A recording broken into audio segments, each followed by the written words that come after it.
All India student फेडरेशनच्या वतीनं आज 29 जून ते 30 जूनपर्यंत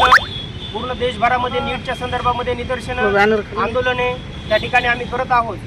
त्याचाच भाग म्हणून आज परभणी जिल्ह्याच्या वतीनं या ठिकाणी जे महाराष्ट्रामध्ये वारंवार TETचा पेपर फुटत आहे, नीटचा पेपर फुटत आहे, त्याचबरोबर एकंदरीत देशामध्ये अशी परिस्थिती झालेली आहे, एकीकडे सत्ताधारी वर्ग त्या ठिकाणी पैशाच्या जोरावर त्या ठिकाणी पक्ष फोडत आहे, आमदार खासदार फोडत आहे आणि दुसरीकडे EVM फोडत आहे, EVMच्या माध्यमातून सत्तेमध्ये येत आहे। त्याचबरोबर विद्यार्थी आणि युवक जर रस्त्यावर आले तर त्यांचे पोलिसांच्या त्या ठिकाणी लाठीचार्जमध्ये पोलीस विद्यार्थ्यांचे आणि युवकांचे डोके फोडत आहे। अशा फोडाफोडीच्या राजकारणात AISF ऑल इंडिया स्टुडंट फेडरेशनच्या माध्यमातून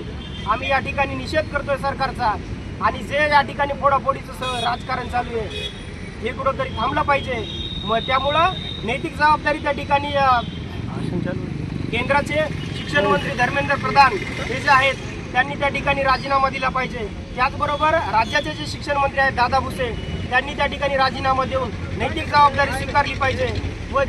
या पेपरफुटीमध्ये ज्यांचा सहभाग आहे त्यांच्यावर फौजदारी गुन्हे दाखल होऊन त्या ठिकाणी कठोर कारवाई त्या ठिकाणी झाली पाहिजे, अशी ऑल इंडिया स्टुडंट फेडरेशनच्या वतीनं या ठिकाणी मागणी करतोय आणि थांबतो इन्कलाब जिंदाबाद। आज 29 जून देशामध्ये आणि राज्यामध्ये ज्या पद्धतीचं पेपरफुटीचं प्रकरण चालू आहे त्याच्या निमित्तानं आम्ही आज निदर्शनं करत आहोत। ज्या पद्धतीनं पेपर फुटलेले आहेत त्यामध्ये